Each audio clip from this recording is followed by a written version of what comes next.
Hey everyone, welcome back to the channel. My name's Chris and this is Restoration Rescue. So last week we went ahead and put in some lights and replaced our idle air control valve. So now we have already gone ahead and off camera I replaced the idle air control valve and we also rewired it because the connector was snapped and broken. So now what we're going to do is we have charged the battery. Uncle Al, it's no longer drained. So we are going to try and see if that has fixed our idling issue. So let's go ahead, hop in the truck and see if this bad boy starts.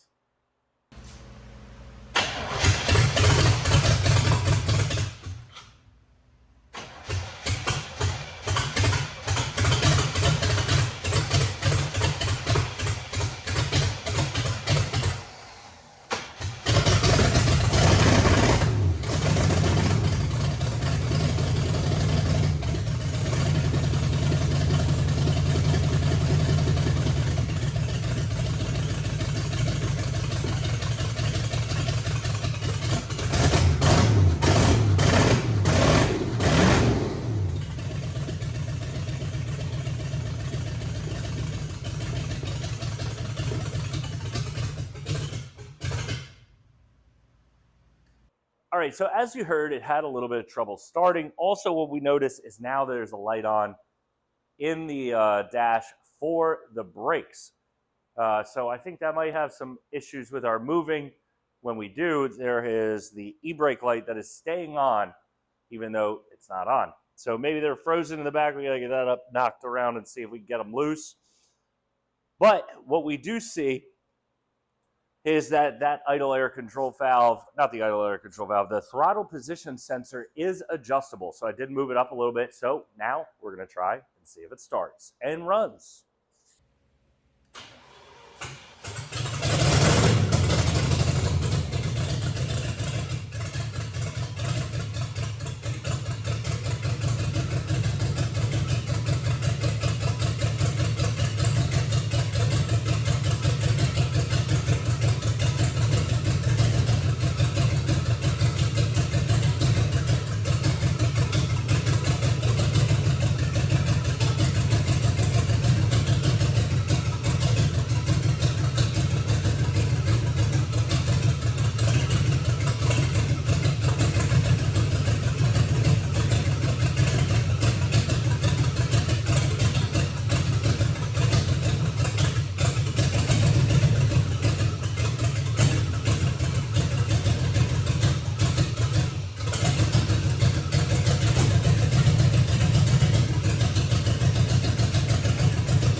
All right, so as you can see, it's running pretty well.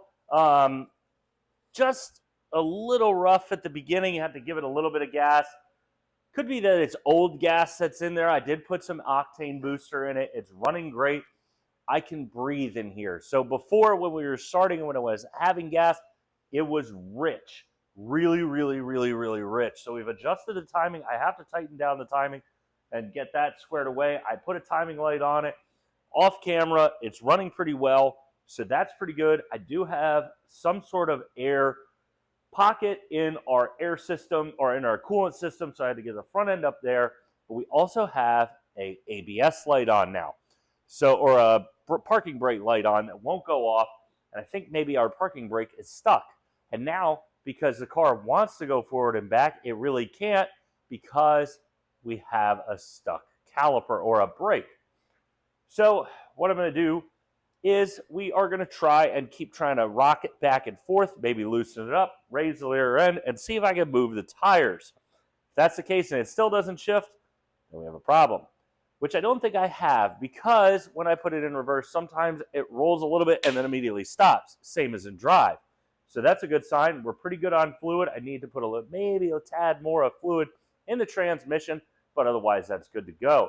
So we just need to get a couple more odds and ends done in the engine bay before this thing runs and drives. I mean, we have the lights that we need to fix up front. I still need to finish doing the fog lights. The fog lights, I have to cut the boxes. So once I cut the boxes, open that up, I can put everything together, put those in. Then we get the headlights soon enough, hopefully. Then we can put all those in, and then we can start putting the grill back together. And then we can start working on other odds and ends. We have the interior still to address. We need a roof liner or a headliner, and to fix the door. The door is just the interior panel, not a big deal. I just got to either find one or replace it. So we are getting very, very close for this thing going to be running and driving down the road. So I'm very excited. So let's hop in. Next, we are going to jack up the rear, I think, and start trying to play with the wheels. So let's go ahead and get this jack that's right over here to the back.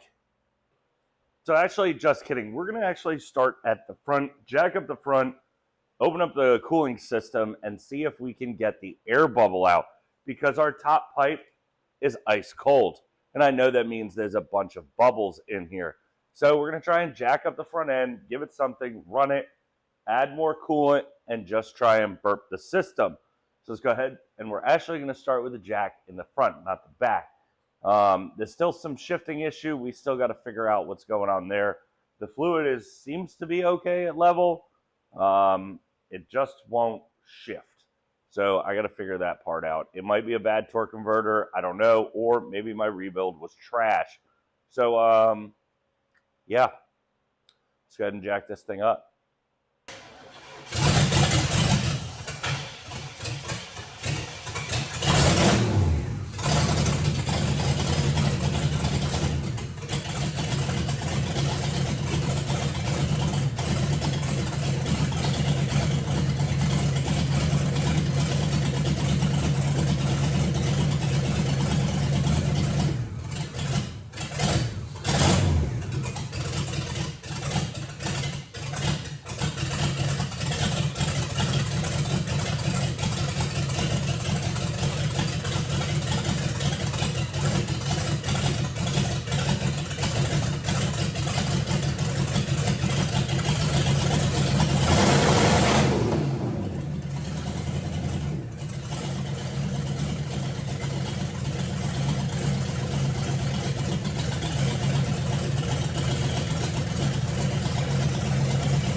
All right, so that thing runs all right. I still have to add a little bit of gas.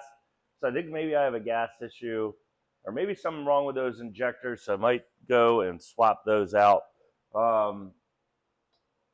Otherwise, this thing runs pretty well. We just got to figure out why it doesn't shift.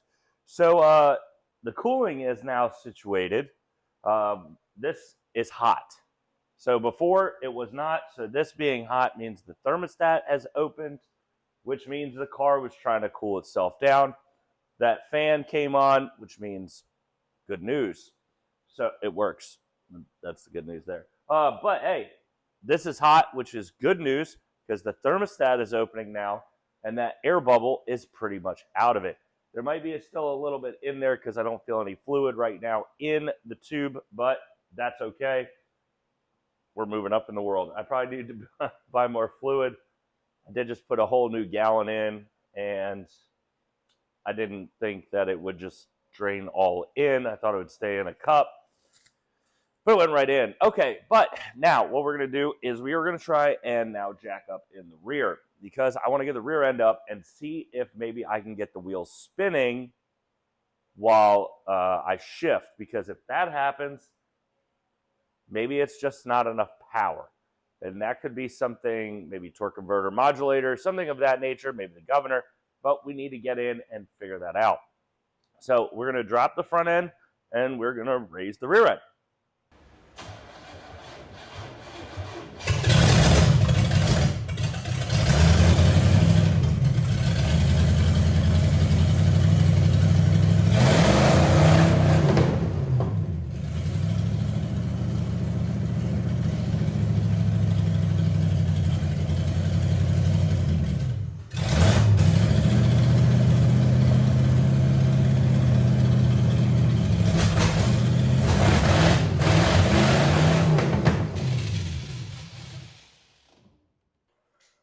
All right, so you saw that the tires move while it's in the air, and that's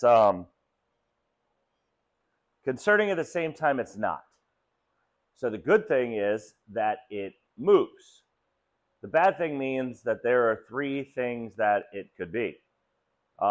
Internal transmission failure from one of the bands when I put it back together, the torque converter wasn't seated right, or it has low fluid. It could be something totally worse. I don't really want to talk about that because, yeah. But, so next week, I think what we're going to do is drop the, or loosen the torque converter, move it back, see if we can spin it, see if I did it right or wrong, and then get it back together. So that's where I'm like worried. I mean, if it's just that, this is the torque converter, I'm okay. I got to go look at the governor probably, take that off, re-look at that, make sure everything's working in the governor. Just get some things squared away, and maybe that's what it is, but the governor doesn't sound right because it is moving. So yeah, there's some things going on I'm worried about, but unfortunately we've run out of time today. We'll see you guys next Saturday. We'll continue working on this thing. So we'll see you then.